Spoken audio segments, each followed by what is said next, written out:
Hi, good day to you and welcome to my channel where I tutor you in science for free. The topic in this video will be kinetic model of matter. And this is a topic that is pretty similar to the chemistry version, one of the earliest chemistry, if not the first chemistry video, link in the top right corner. So if you need further help after this video, you can go and check that one. Okay, let's dive right in. So there are three states of matter: solid, liquid, and gas. Solids have their particles packed closely together and they just vibrate around their fixed positions. Because of the close proximity means distance, the close distance between each other, they have strong forces of attraction with each other and they don't change their positions. That's why they have fixed volumes and shapes and have high densities, a lot of atoms being packed together in a small volume. As for liquids, they roll and vibrate around one another, they're free to move, but they're still close to each other. As such, the force of attraction is still strong, but not as strong as solids. Therefore, this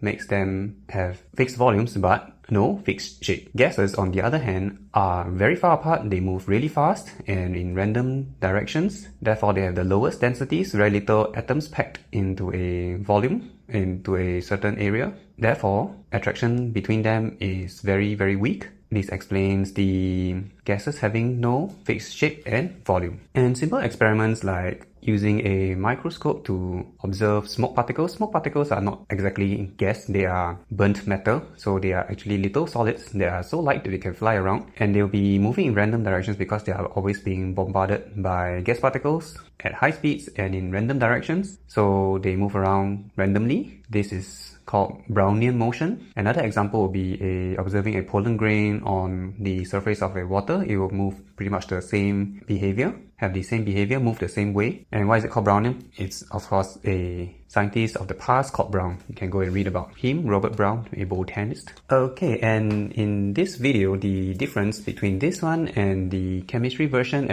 is that we'll be talking a lot about gases. So how does a gas create pressure onto a surface, onto a container? It's by the molecules flying around in high speeds and hitting the surface of the container, the inner surface of the container at high speeds, creating a force. And recall that pressure is force over area, so the collective amount of gas particles hitting the inner walls of the container will create a pressure onto a certain area. This is how pressure is created. Yeah, one of the small tips in physics I encounter or usually tell others, or in fact this has also been told to me by my friends, is that in physics, a little bit of imagination goes a long way. So this is one chapter you need to exercise that imagination strength a little bit. So next we talk about three kinds of relationships between pressure and temperature, pressure volume, and volume temperature. Okay, so let's go to the first one, pressure temperature relationship of a gas. So if you increase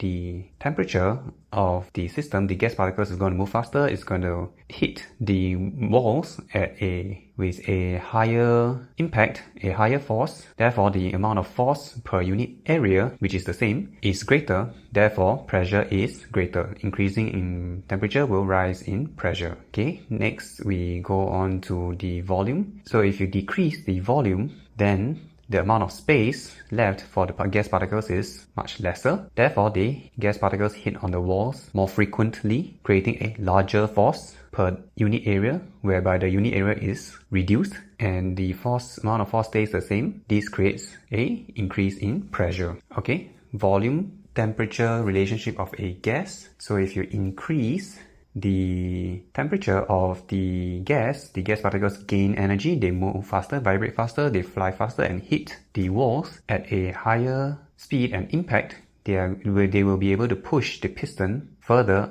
in order to loosen up the pressure to match the external pressure. This creates a larger volume. So simply put, increasing temperature will increase volume. Okay, let's go on to some questions. Gas inside cylinder is heated slowly to a higher temperature and the piston moves outwards. As the volume increases, pressure remains constant. What happens to the speed of the gas molecules and rate of collision with the piston? The speed of the gas molecules will increase because of the gain in temperature. However, the rate of collision decreases as the molecules are now further, but because they collide with a higher force, the pressure remains the same. Okay, See the setup below. Partially inflated balloon is inside a bell jar. Bell jar is connected to air pump. When air is pumped into the bell jar, pressure of bell jar is increased. What happens to pressure and volume of the gas inside the balloon? The volume will decrease because pressure is pressing the balloon inwards, and as a result, with the same amount of particles inside the balloon and volume being smaller, the pressure will increase. Okay, air cylinder, room temperature, piston free to move. When placed in cold freezer, piston moves inward. Density of air is this. Explain how molecules in the cylinder create a pressure. So gas particles move constantly, randomly at high speeds. They will hit the walls of the container, exerting a force, and the force that is applied to the inner area creates a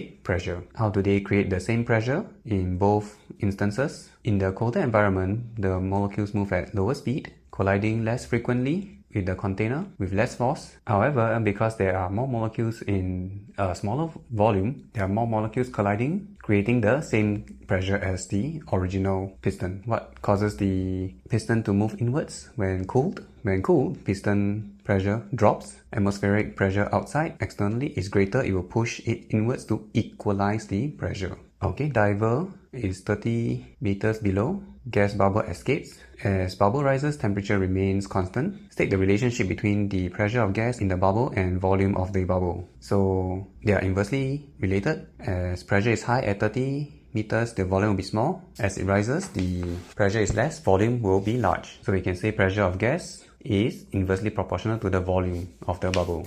Okay, sketch the graph. It will be pretty simple. It looks like this. Okay, how gas in the bubble creates a pressure. So the molecules in the gas, so it's similar to the piston question. The molecules in the gas are moving constantly, high speed and randomly. They are constantly hitting the boundary between air and water. So they exert a force on a surface. So the numerous collisions create a force over the area of the bubble, creates a pressure. Why pressure changes as volume of bubble rises? As the volume of bubble increases, the number of gas molecules stays the same, and with constant temperature, which means to say they have the same energy, they move around the same speed, but they hit the walls with lesser frequency due to the larger area. With force constant and area increasing, the pressure will drop.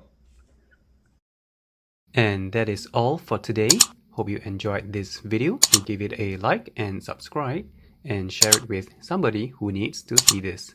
And I will catch you in the next video. Bye!